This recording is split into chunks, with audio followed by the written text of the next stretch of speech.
Gimana kita ngelawan perasaan kita kalau lagi diuji? Gimana cara kita bersabar? Karena iman dan sabar itu bisa dibilang satu paket. Nggak disebut orang beriman kalau nggak sabar. Dan insya Allah orang yang sabar itu adalah ciri-ciri orang beriman. Nggak mungkin disebut orang beriman kalau nggak sabar. Kita pikir memang iman itu hanya ucapan.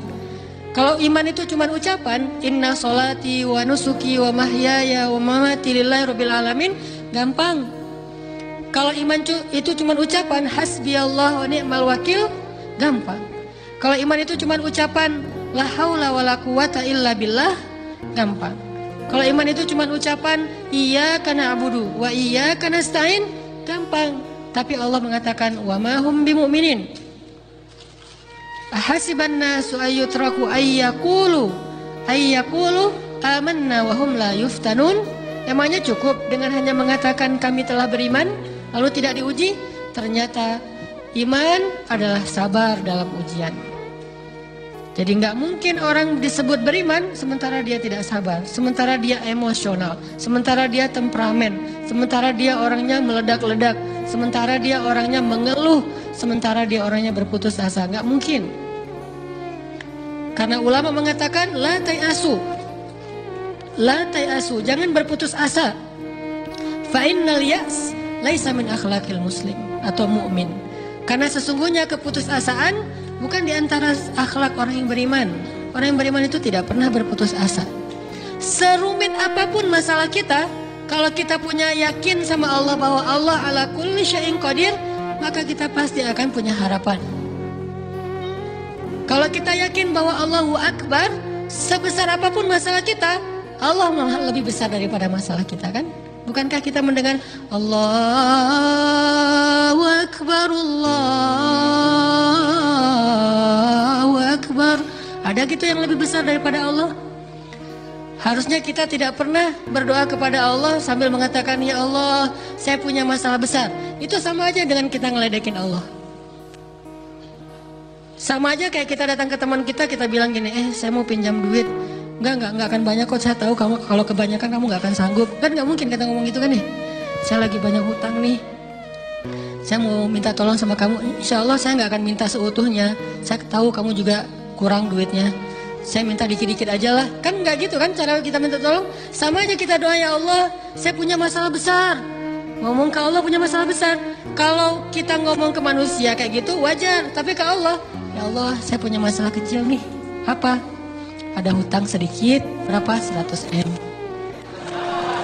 Allah kan ghaniyun, maha kaya. Jadi jangan pernah mengatakan 100 M itu besar di hadapan Allah. Kita ngeremehin Allah banget.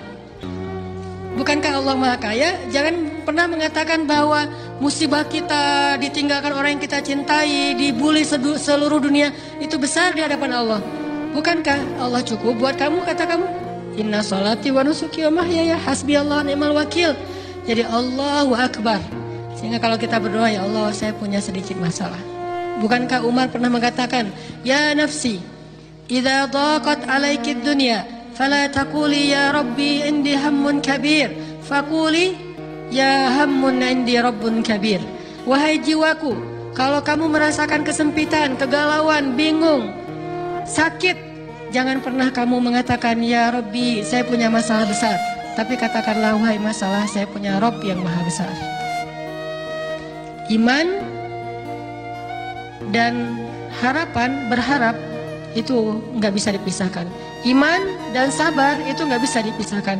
Iman dan berserah diri atau menyerahkan urusannya, tawakul atau kita nyebutnya tawakal, nggak bisa dipisahkan. Bagaimana kita mau menyebut diri kita mukmin sementara kita nggak sabar ketika diuji dengan perasaan? Alhamdulillah kalau kita selama ini masih bersabar dengan ujian fisik. Ujian fisik yang setiap hari kita alamin apa? Lelah, capek, pulang kerja, pulang sekolah, pulang dari kampus, ngaji. Capek kan? Belum lagi macet-macetan, belum mandi pula. Dari tadi pagi, dari semalam kurang tidur, dan segala macam. Lelah, capek, ngantuk. Kadang-kadang sampai drop kesehatan kita. Kita bisa lalui itu, nggak apa-apa, capek-capek juga. Yang penting saya pengen belajar. Jalan nih jauh-jauh, ada yang dari Sumedang, ada yang dari Lembang, ada yang dari Banjaran, dari mana-mana datang pengen ngaji. Jarak jauh nggak apa-apa, macet nggak apa-apa, lelah nggak apa-apa, habis duit nggak masalah. Tapi sampai di sini kesenggol dikit aja teman-teman kita dalam ucapan, mungkin dalam ekspresi, kadang-kadang kita senyumin nggak dibalas senyum, atau mungkin hal-hal sepele, itu bikin seolah-olah amal kita yang udah habis-habisan tadi jadi berkurang sampai habis pahalanya. Ujian perasaan. Kadang-kadang datang ke sini nggak ada rasa tidak nyaman sedikit mungkin dengan teman kita atau dengan orang yang di sebelah kita, akhirnya kita merasa tersinggung, akhirnya kayak jadi berlebih-lebihan di tangga, di pintu, pas keluar, di tempat wudhu, di mana, hal sepele sebetulnya, tapi mengganggunya bukan fisik kita, yang terganggu bukan harta kita, tapi yang terganggu perasaan kita nih, rasa nyaman kita yang terganggu, seolah-olah hilang semuanya. Jadi nggak berarti, ini namanya ujian teman-teman. Mudah-mudahan kita bisa istiqomah dalam masalah perasaan ini. Pertanyaan sederhananya adalah gimana sih cara kita menghadapi itu? Saya juga lagi belajar, ini bukan kata saya ya, tapi saya coba merangkum dari beberapa hadis, dari beberapa ayat. Mudah-mudahan ini jadi semacam tips dari Allah, dari Rasul, cara kita supaya lebih sabar dalam menghadapi ujian, khususnya ujian perasaan. Pertama, saya mengambil dari hadis riwayat yang diriwayatkan dari Abu Hurairah, hadis Hasan. Nabi SAW mengatakan, "Ma yazalul bala'u bil mu'mini wal mu'minati fi nafsihi wa waladihi wa malihi hatta yalqallaha ta'ala wa ma alaihi khati'ah." Tidaklah seseorang selesai diuji, baik dia laki-laki, orang yang beriman, atau perempuan yang beriman, baik itu ujiannya terjadi pada dirinya, atau melalui anaknya, atau melalui hartanya. Artinya ujian harta, ujian fisik, ujian perasaan, sampai dia bertemu dengan Allah dan dia tidak punya dosa. Apa maksud dari hadis ini? Ujian itu tidak akan berakhir kecuali kalau dosa kita sudah habis.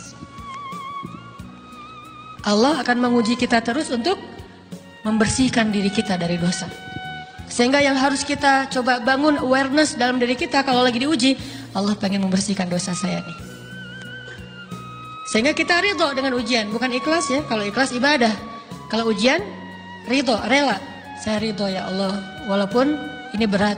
Saya ridho ya Allah, walaupun saya berharap Engkau beri jalan keluar. Saya ridho ya Allah, walaupun saya berharap ditolong oleh Allah. Tapi tetap ridho diberikan ujian itu. Sambil berdoa diberikan jalan keluar, ditolong, diberikan keajaiban, cuman gak mau mengeluh. Dan berdoa meminta jalan keluar bukan mengeluh, itu ibadah. Berdoa itu ibadah dalam Islam. Sehingga Allah suka banget sama hamba yang berdoa. Allah suka dengan hamba yang curhat. Nabi itu kalau lagi curhat, doanya aja bisa berjam-jam cuma doa doang tuh. Kayak hadis Aisyah pas lagi cemburu malam-malam kan, Aisyah lagi tidur, ini jatah malamnya Aisyah. Tiba-tiba dia nyari-nyari raba-raba, Nabi nggak ada, dicari di kamar mandi nggak ada. Biasanya Nabi sholat di sebelah Aisyah. Wah, curiga nih, jangan-jangan ke rumah si Fulan. Dicari ke rumahnya, ditelepon nggak aktif, mungkin lagi dicas, datang ke rumahnya. Ketuk pintu.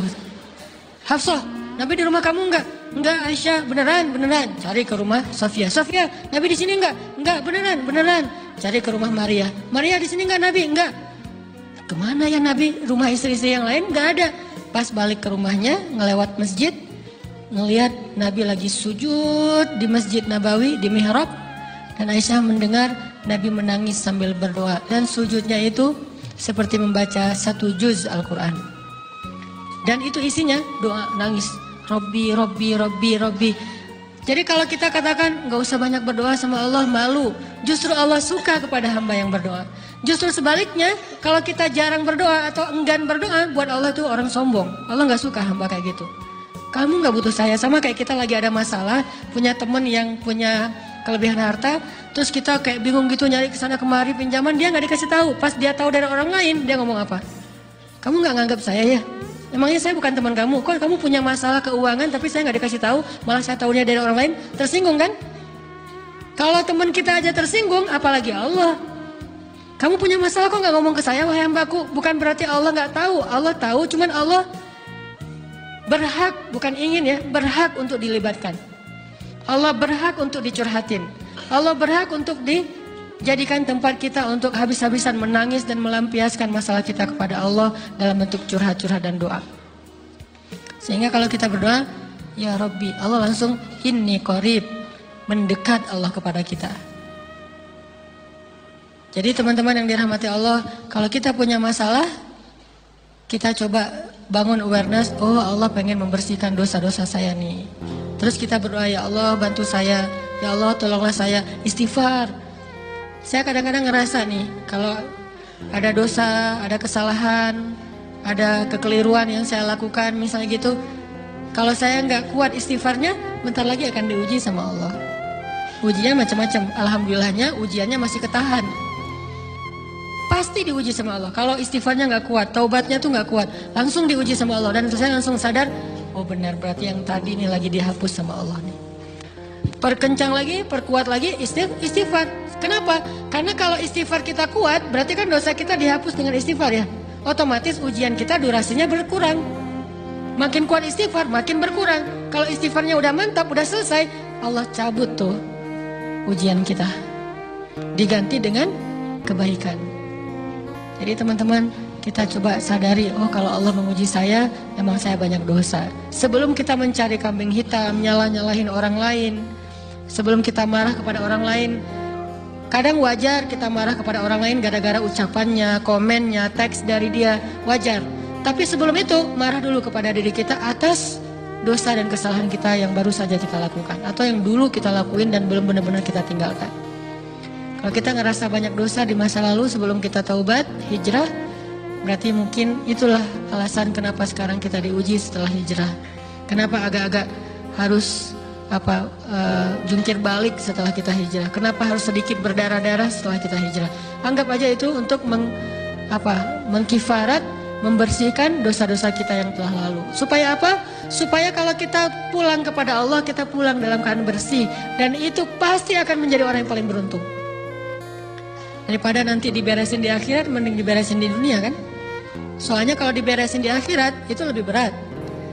Akhirat itu perlakuannya beda dengan di dunia. Di dunia kalau kita salah, akan dibalas oleh Allah. Kalau kita belum taubat, dibalas oleh Allah sama. Tapi di akhirat, ukurannya beda. Sehingga heran ya, kalau ada orang yang merasa beruntung lolos dari hukuman dunia, dia pikir dia udah lolos dari hukuman Allah. Mending dia beresin deh di dunia daripada nanti di akhir berlarut-larut. Itu bahaya banget. Kalau buat saya pribadi dan saya yakin teman-teman juga kayak gitu, gak mau ada masalah di akhirat, mending masalah di dunia aja. Tapi masalah di dunia juga kita gak mau berlarut-larut, pengen cepat dimudahin sama Allah. Caranya istighfar. Tidaklah Allah memberikan kepada kita ujian kecuali salah satu alasannya pengen menghapuskan dosa. Idza kathurat dzunubul 'abdi walam yakun lahu min amalin liyukaffiraha fabtalahu Allahu bil hazan liyukaffiraha. Kalau seorang hamba banyak dosa dan dia nggak cukup amal untuk mengkifarat dosa-dosanya, Allah akan menguji dia dengan rasa sedih, dengan rasa kecewa, dengan rasa berat, sakit hati untuk mengkifarat dosa-dosanya. Itu yang kita bangun, sehingga kalau ada masalah sama orang lain, kita memperbaiki diri dulu. Bukan sibuk dengan kesalahan dia terus menerus yang gak mau kita maafin. Misalnya ada teman kita nih, jadi clash sama kita. Hal pertama yang kita bangun, astagfirullahaladzim, saya banyak dosa nih. Tapi kan yang salah dia, ya. Tapi mungkin dia gak akan mengatakan kalimat itu, gak akan bersikap kayak gitu kalau kita gak punya dosa. Allah sengaja mengutus dia untuk menguji kita lewat kata-katanya, lewat perilakunya, karena kita punya dosa. Jadi penyebab pertama diuji itu bukan teman kita yang salah, itu penyebab kedua. Memang dia salah, dan itu harus kita akui, realistis lah. Dia salah, dia nggak pas, dia nggak bijak, dia apa. Oke, tapi yang mentakdirkan dia salah kepada kita, Allah Subhanahu Wa Taala. Kenapa Allah takdirkan gitu? Karena kita masih punya banyak dosa. Allah kirim kita ujian, bisa manusia, bisa alam, bisa dalam diri kita sendiri. Itu semuanya adalah cara Allah untuk menguji kita dan membersihkan dosa-dosa kita.